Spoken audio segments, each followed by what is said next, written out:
Carter, the power of Bryant. Good evening, good sir. How are you? Man, look at that hat, bro. Look at a new style. I love it, man. Women look at me more.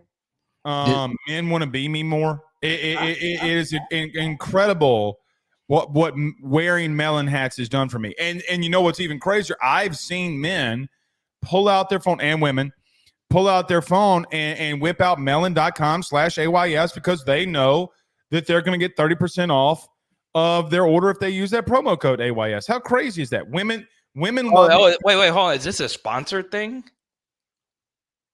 Don't ruin the flow here, okay? No, that makes it even better. I didn't know. I just looked at the hat. I was like, it's a good hat. I didn't know this was new for you, man. Yeah, man. Melon.com/AYS.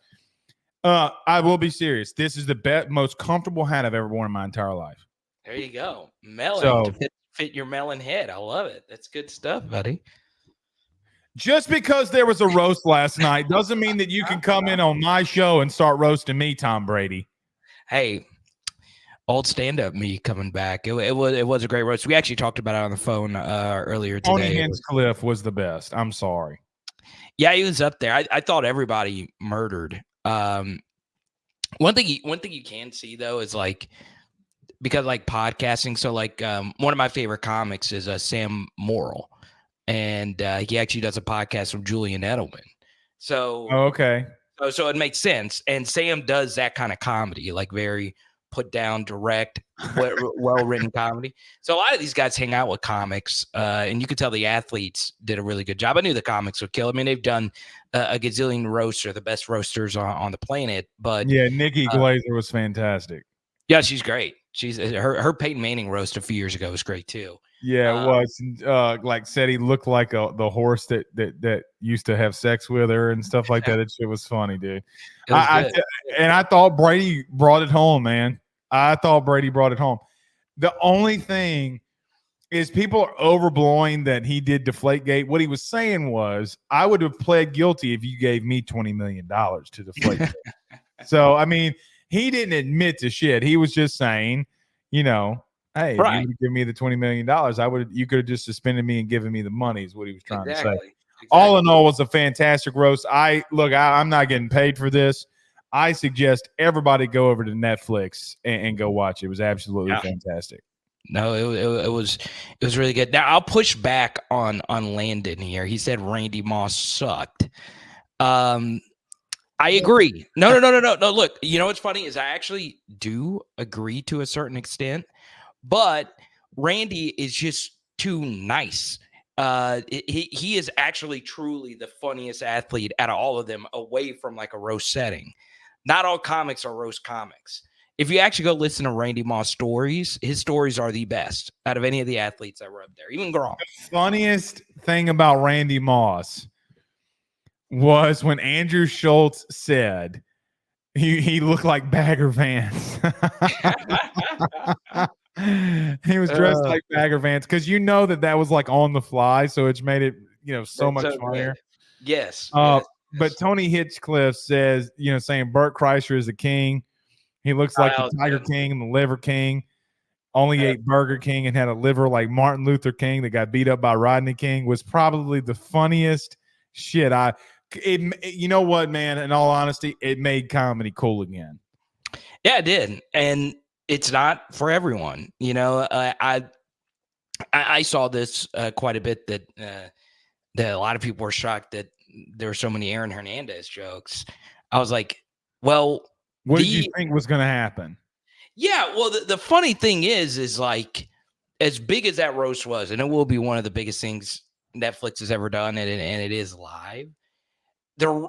Like Aaron Hernandez made Netflix a crap ton of money with the documentary on Netflix, right? Like Netflix was loving it because now people are going to be like, oh, well, there is an Aaron Hernandez documentary on Netflix. But look, I understand like some people are very sensitive with that kind of stuff.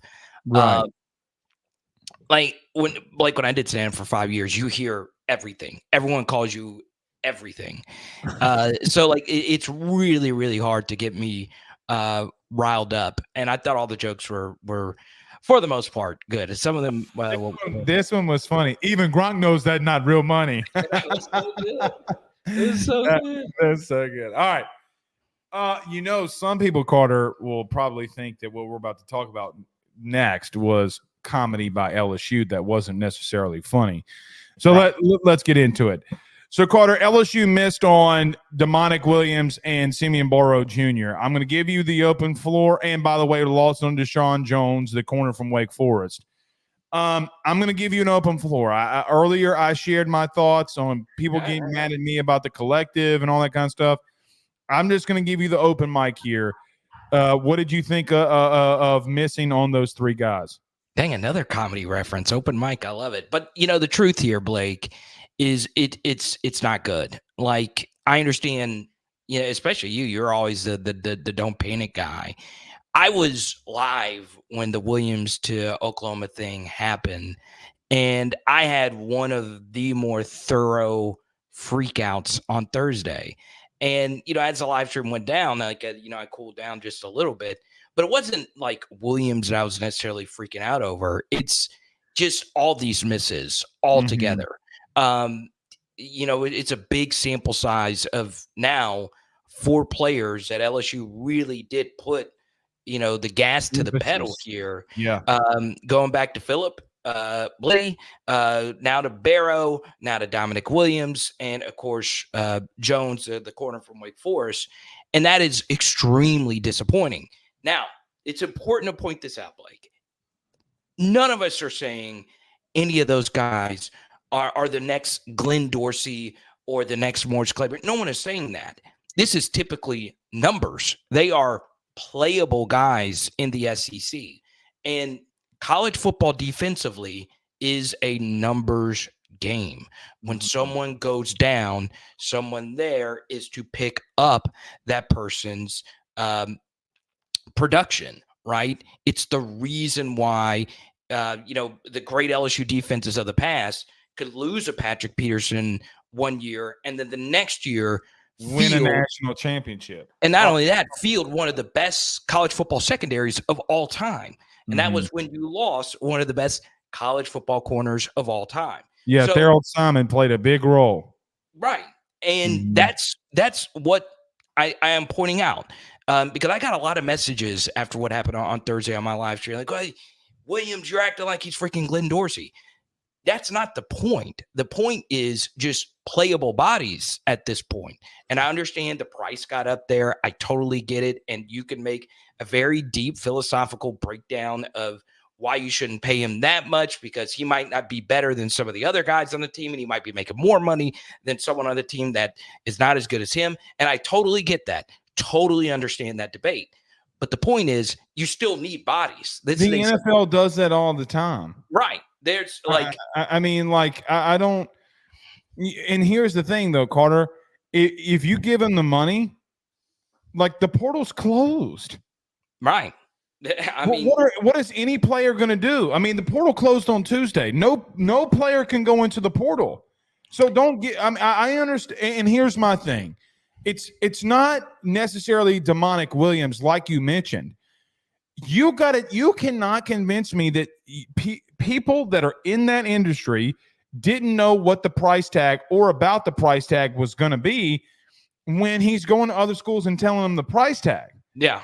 So if you didn't want to go there, okay, and there was a lack of communication, you should have pivoted to Simeon Barrow and gone all in on him. You can't let him leave. I mean, I hate to be rude, but you cannot let him leave. You got to do whatever it is to make sure he's there. And when Demonic Williams left, I was like, and here's what I thought. I was like, all right, when he extended his flight and didn't leave, I'm like, all right, LSU's going to make one final push here. All right. Exactly. And they missed. Yeah. Because if they would have agreed to a deal, it would have been over with. He wouldn't have left. Right? Exactly. He would have stayed around a couple more days. He would have, got implemented to everything going on, gotten his schedule, his classes scheduled. Like, so many things would have happened here. But here's the thing, though, for me, Carter, and this is the massive one. I'm going to take out the NIL stuff for just a moment about being organized and all that for just a moment.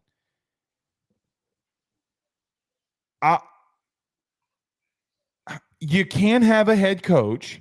I'm not blaming him because I think there were things that beyond his power to not do this. You can't have your head coach in an interview saying that we got to go after this position group full blazing and then you miss.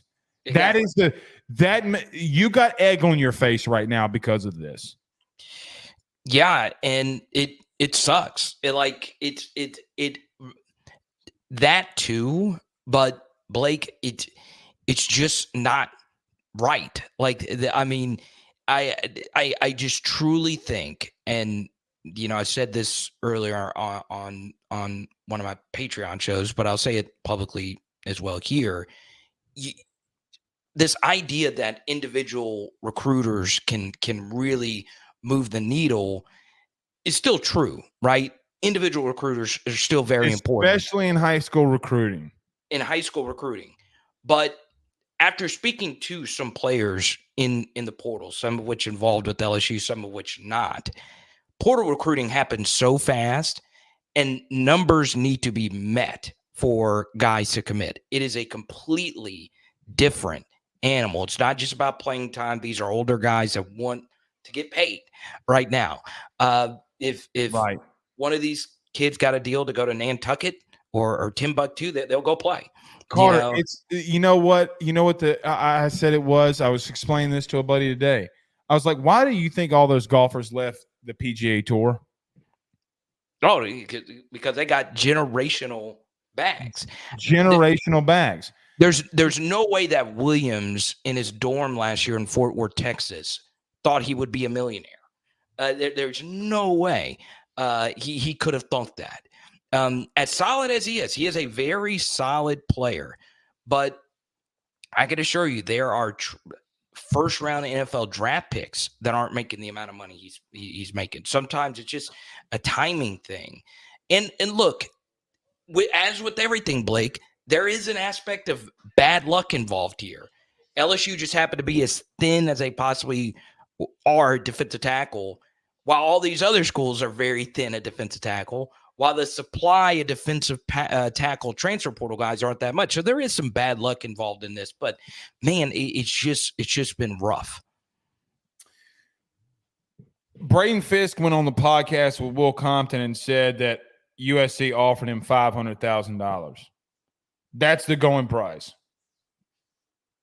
If Williams is going to get that and he goes above that number, he's not better than Braden Fisk. No. So walk on, and you should have walked on early. Very quickly, let me just ask you, any thoughts on the collective? Yeah, I'm not as well versed on that as probably. All right, well, let me rephrase the question. Do you think that there needs to be a better strategy by LSU to get fans involved in the collective? All right.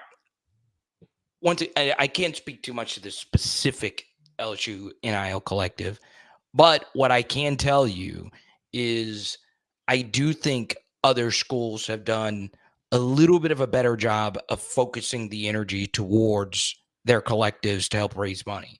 Right. And I do think that's true. I also don't think LSU is in like a money pit and they can't go get player X for this amount of money. If they wanted to go toe-to-toe, they could go toe-to-toe. Right, because they wouldn't have paid a defensive tackles coach the most a defensive tackles coach has ever been made. They wouldn't be able to do that. But I'll be honest, Blake. Yeah, there is a portion of me that is concerned. Obviously, you might not have as deep a pockets as, let's say, a Texas A&M, where their money is basically endless. Well, but shit, they just spent $100 million. I don't know how much they're out there spending at the current moment. Yeah, well, you're right. But Blake, I do think LSU needs to be in a little bit of a better spot for next year when this arises, so they can actually go get some players, because man, they could really, really, really use them. And Blake, we have a year last year where defensively we were historically bad. The coaches are going to make it better. I cannot say this enough. Blake Baker only having one bad game as a defensive coordinator at Missouri is still crazy to me. for a 2-year run, just taking over that thing and only having one game that I would say was bad. So I think he's going to move the needle in a big way for us as a defensive coordinator, but I am worried that we don't have enough horses in the stable. Did you just hear me? Did I blame fans at all? No, okay. no one. No, I'm blaming LSU for not being organized like other schools to get them there. Yeah, and look, I will always say this: it is still ridiculous that, that people are expecting every fan to donate, $50 a month. 10,000 people, Carter, that donated $50. You have no expenses in a collective other than giving players money. Right. I mean, there's not an excuse, and that's every single month that you're doing that. By the way, what are you doing with this? What's it called? The thing where they post videos that you got to go behind a paywall. LSU Gold. LSU Gold. Yeah, how many, Carter? How many people are doing LSU Gold? I would guess a lot. Okay, and if they're doing it, then where's that money going? I don't know. That's my point. If you you know who's not saying shit right now? Miami and Oklahoma. Right. And look, Blake, it pains us to talk about this stuff because it's tough. It's brutal. But I'm telling you right now, for LSU to be successful defensively, especially now that these portal guys have not hit, you are going to need multiple huge step ups from players that are returning.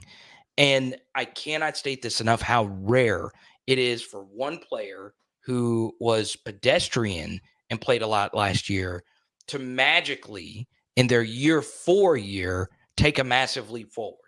And you're going to need a lot of those guys to do that. We've seen Blake Baker do it. And I understand I have been unfreaking believably pro Blake Baker on here. I'm not just saying that because you guys share a first name. I'm not just saying that because he's from Louisiana. I'm not just saying that because we have mutual friends. I don't know Blake personally, right? And I think $2.5 million is a lot of money to give him. But I truly do believe he's going to be worth it. And I truly do believe he'll be a needle mover for this LSU defense. But I just don't fully feel the personnel is there. And that's why I just want numbers. I just want some fresh bodies in there to see if they can make a difference for LSU next year. I'll say this about Chris Melder. He says, we're going to be good. That's the thought of LSU fans. Oh, we missed. We're going to be good. The number one, why'd your head coach go out there and everybody try to go out there and get him? And number two, you're not good. Okay? Like, get it through your skull. You're not good. You have an active head coach, really not mincing words when he says that's the position we got to go after, because if we don't, we're in trouble. So don't blame me. Don't say shit to me. That's your head coach out there doing it. Carter, let me propose this to you. I got a theory. Here's my theory. I kind of gave you the day to think on it, though. Let's do it. Take a defensive tackle off the field and put in Whit Weeks. Go to a 3-3-5. Well, believe it or not, Blake, that's what most high schools do now. I mean, I had an event this weekend, and I spoke to a high school head football coach, and it's lower level stuff, but most teams do the 3-3-5 stuff just because they don't have there's not a whole lot of defensive tackles walking around high school campuses. So yeah, I mean, do that. And look, Blake Baker did some variant of that versus Tennessee. He ran it against LSU. and it really, if you want to see that defense work, go watch the first half of the Tennessee game. But a lot of the reason why that worked is his defensive linemen were really good. That's why one of them stuck into the first round this past year. Robinson. And look, as Spectrum points out, maybe Gio Paez comes in and makes a big difference. Here's the one thing I will push back on in your comment section. So I see Adam pointing up and Cole says, and I know Cole and Adam really well, but what did A&M money buy them under Jimbo? Okay. I understand that a lot of people make this point. This point has been sent to me. Cole is that They bought a lot of really good players. Yes, and this is why Jimbo fucked that up. Let's not exactly. Right. So if your main point is, well, you saw what Jimbo did, they paid for all these guys and it didn't work out. So if you're making that point, you're essentially also saying that Brian Kelly is Jimbo Fisher. You understand? Because Jimbo sucked. Brian Kelly does not suck like Jimbo Fisher sucks. Like, he was not good. That's the reason why it didn't work. Full stop. Jimbo Fisher is no longer a great college football head coach. He is stuck in his own ways. Brian Kelly is not that way. He is a very forward-thinking head coach. He has completely changed his mindset towards fourth down decision-making, analytics, and all of that. So for those that continue to fill your inbox, my inbox, well, A&M, you saw what money got them. Trust me, ask any coach in America if they would want the defensive line talent that Texas A&M had. It wasn't the talent. It wasn't I can make the exact same different scenario. What did money buy Ohio State and Georgia? A lot of wins. I mean, they have the best defensive line in the country. What do you think they're spending? By the way, those type of dudes that they're spending on are making portal money. Yeah. All right. So again, that is what it is. Would you feel comfortable going to a 3-3-5? Not really. And why not? I would. Why not? Just because it's drastic. I mean, to truly look. I know. Do you have a choice? I think magically you can get away with doing what you initially wanted to do, which is play what everyone does, which is a 4-man front with multiple variants of that 4-man front. And how do you get away with it? Pray. I mean, like, I don't. So here's the pushback that I would give on that. If one of the guys that you're bringing in at DT you feel can't play or isn't ready, and I'm not saying go to it full forge. I'm not saying do it every single play. That's not what I'm saying. Like, get Don McKinley reps. Like, run some, but you're going to have to be more multiple. Like, do it against Florida. You can't do it against USC. Sorry. Like, you're not going to be able to. So I look at that and say, Carter, I mean, at some point, and this is Brian Kelly's words too, because he said this about Jacoby and Guillory. He said he thought that Jacoby and Guillory had a really good spring, but they got to find a partner next to him. Okay, well, they didn't find that partner. Well, if you don't have that guy, then you're going to need to put in a better athlete to come in there and wreck shop. I mean, that's the only way that like, for example, if you're going to a spread heavy team, why in the world would I benefit the offense by running 4 defensive linemen out? You know who did that? You know who legitimately did this same exact thing? Guess what his name is? Let's hear it. Ed Orgeron. Ed continued to brag along their defensive line. Remember, Bryce Langston's going to be a player. Bryce Langston was ass. Yeah, well, the exact quote was he compared him to Michael Brockers. Right. Bullshit, he was Michael Brockers. The only Brock he got, never mind, I'm going to leave that alone. All right, but no. I mean, and that was the point. Now, I thought you had a really good showing in 22, okay? You did some really good things, but your linebacker play was much better. Yeah, look, like I'll tell you that it is so. If you would have told me a decade ago, when the 2016 LSU defense, which is very underrated, you would have told me that was less than a decade ago. If you'd have told me, hey, every year you're going to have pretty good offenses, but you'll have huge defensive issues every single year, I would have told you were crazy. But that has been the case since 2020. So, you know, it gets even deeper than even just this year. It's like, man, why why are all these misses happening? What is going on here? So hopefully, the tide changes. One more thing I would say, Blake, Okay. is it does help out that USC is also an extremely flawed team. It does help out that South Carolina in that first month of the year is one of the weaker SEC teams you got to play next year.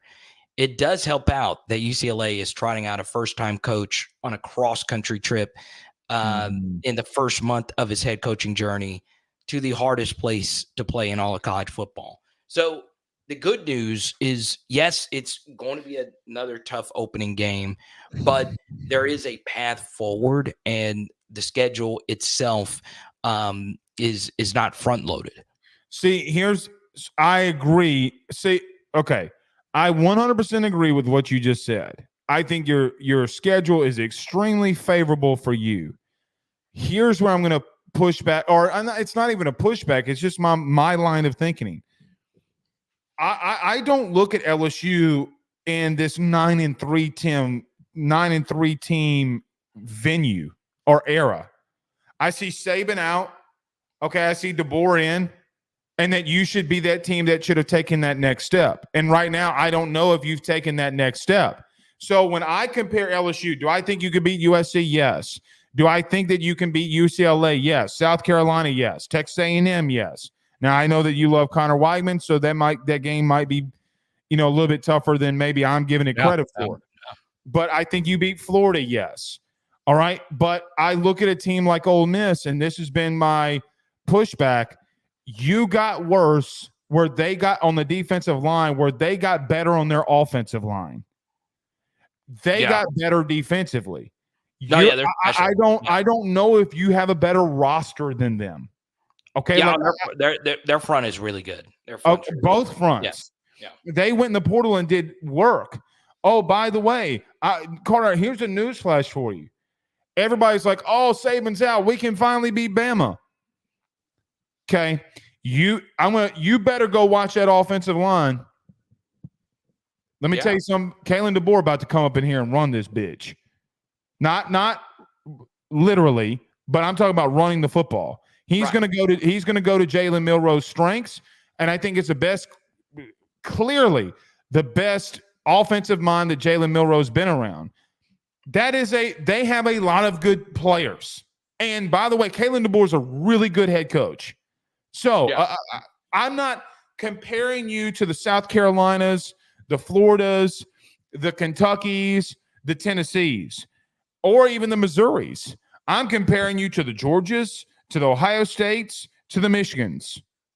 That's who you get compared to. All right? And that is where I'm saying, listen, do I think you can get away with your current defensive line room and win 9 games? You're damn right I do. Because I can name 9 teams right now that do not have the talent than you do.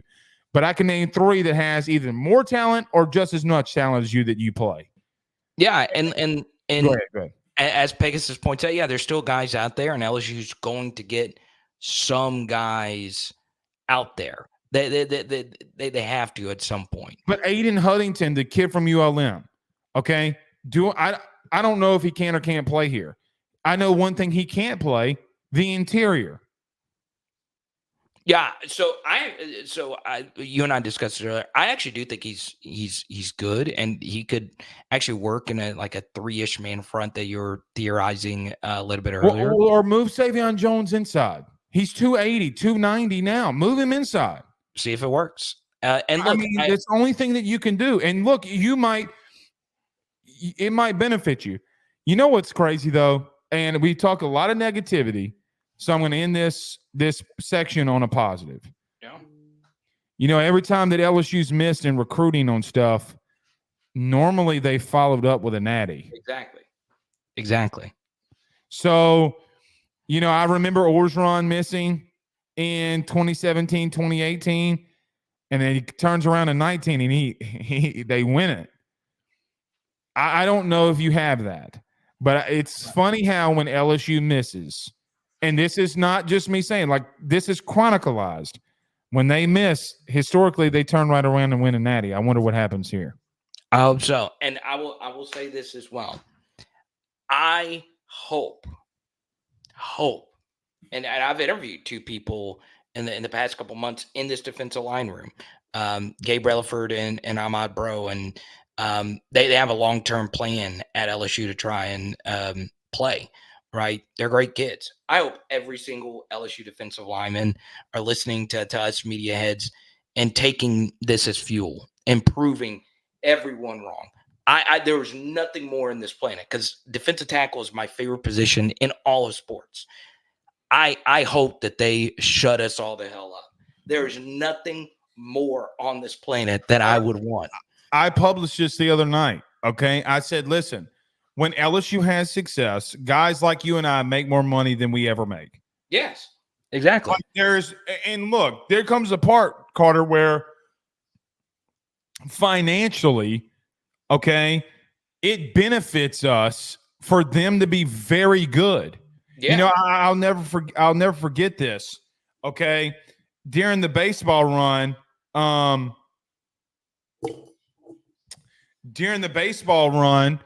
I made more money on that national championship than anything that I've ever done, ever. Ever. Really? So, I mean, again, but I don't want to run out here and be unrealistic and not be truthful. Yeah, and I want this, I grew up when I was playing football, I idolized Chad Lavallee. All right. I mean, that man could do no wrong in my eyes. Okay. I hope I hope they take me as bulletin board material. I hope they take you as bulletin board material. I hope they take every LSU blog, Tiger droppings, wherever. I hope they take it and just prove us all wrong. There's nothing more. I had to but it is troubling. It really, really, really is. But we'll see. Any positive note you want to end out on? Yeah. You know, I'm still thinking about Kyron Lacey, how good he's going to be next year. I think he's going to be so freaking good. But you know, you say that, but a lot of LSU fans are, well, of course he's an LSU wide receiver. A lot of NFL people are like, oh, of course he's an LSU wide receiver. I think Kyron's going to be so filthy good next year. So I don't think everybody's bought into him. Yeah, because of the drops. But I mean, I just think he's going to be spectacular next year. And don't forget about Xavier Thomas, man. Once he gets everything down pat and acclimated, like Brian Kelly said, you know, he first got into spring, kept trying to set the world on fire, but dude, he keeps running the wrong routes, but he keeps getting wide ass open in the wrong routes that he runs. Playmakers eventually find their way. So funny. Hey, remember last night during that? Let's come full circle here. When Gronk went up to the roast and he said Tom used to get on his ass for running the wrong routes, but he goes, but Tom, I'm still wide ass open and you keep throwing touchdowns. I know what I'm doing here. Okay. And sometimes guys just run the wrong routes and it doesn't matter and they're wide ass open. You know what's funny? Brian Kelly actually on his touchdown, they were interviewing him in the spring game. If you remember, he said, I think we need to put that in. What he's really saying is Xavier Thomas ran the wrong route. So I think I need to put that in. Let's go. I can't wait. But yeah, Blake, other than that, life is good. I want to shout out LSU beach volleyball doing the damn thing. Let's go. Getting their Misty May and Carrie Walsh on. I like to see that. Shout out to LSU softball. And I do, because you are the LSU baseball guy, want to shout out Jay Johnson. That was really impressive. I know it sucked. You're up 3-0. Could have had that sweep. But I'll take 2 out of 3 versus Texas A&M any day of the week. So shout out to you, JJ. Dude, I fucking hate A&M. Oh, yeah. I mean, for me, my hate SEC rankings, A&M's probably number 2 behind Florida for me. So see, the thing about Florida fans, man, they suck so bad that I kind of feel bad for them in a way. You know what's funny? I kind of want them to get good again because when they're good, this rivalry's better. Yeah, but I mean, in a few years, we won't be playing each other every year. You know, it's so funny, too. In our generation, like me and your generation, Florida was our biggest rival, right, in a lot of ways. And then when Nick went to Bama, it was Nick in Alabama. Yeah, I do agree. I do agree with that.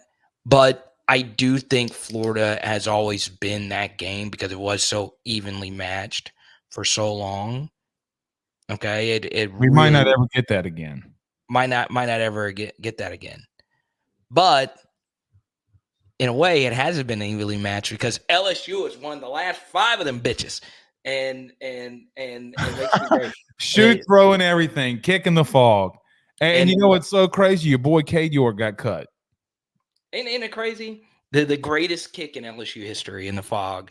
But it's crazy. At 2019 started this, but I think the all-time series history versus Florida was 33, 33, and 3 until this last year, where LSU is now 34, 33, and 3 all time. You can't get any closer than that, and an all-time matchup. You know what's funny, man? I think they're going to be making a head coaching change, and if the right guy gets in there, they can do damage. Oh, you don't think? Well, that's a funny thing. So let's just say Billy. I think when Billy gets fired, and Billy will get fired, I think they go after Lane. Yeah, I mean, they'd have to overpay, obviously, but what's I mean, there comes a point though, paying $12 million, then what? I mean, that's what you'd have to pay to get him. And you know what? You know what's even crazy about that? If you make it to the third round of the playoff, you get $50 million extra in TV revenue money. True. I mean, they Kirby became the highest paid coach at $13 million a year. I was like, man, that's still a bargain. I know. That's what I'm saying. You mean to tell me that he's not worth 12? I mean, yeah, I think I you know how much I love Lane. I really do adore that guy. Obviously, has his shortfallings. But what's interesting, what you said about Billy, is I keep going back to this, and I hope I'm not overstating this. There's so many schedule breaks this next year because Billy might be fired before you play them. And correct. And you got to think that's a road game. It's later in the year, especially if you think LSU has some depth issues. That does set up nicely for you if that is indeed the case. But we'll see. Last thing I'm going to end, because I'm not going to do this segment because once you leave, I'm out of here. Why are Saints media surprised that Ryan Ramczyk isn't ready? Yeah. You drafted a right tackle in the first round. What did you think was going to happen? Right. It's look, there are great people that cover that team. Fantastic human beings. Do you understand how stupid that you got to be that if you're taking the first round pick as right tackle, what did you think was going to happen with Ryan Ramczyk? Do you think he plays again? No. Yeah, I think he's done. I do. I mean, bro, they just restructured his contract to from $35 million. They gave him a massive buyout. Yeah, that screams retirement. God, what a all-time great pick. I mean, goodness gracious. But yeah, it's painful to look at that, knowing like that 2017 draft class never even got to play in the Super Bowl, which is crazy to think about. Fucking Rams. The Rams, dude. The freaking Rams. And then it was so bad as you had the DB in the locker room saying, hell yeah, that was PI. Yeah, I mean, hell yeah, I hit him early. But that's why, as a wide receiver, you got to sell the call. I thought he sold the call really well. Well, yeah, but he should have, when he got knocked down, he should have just laid on the ground. And you know what? Can I tell you something that people hate me for, but everybody knows it's the truth? Drew Brees lost that game. No, it's true. That's an unequivocal fact. He missed Michael Thomas on a slant that he would have run in and for the end zone and won the game. Yeah. Just saying. All right.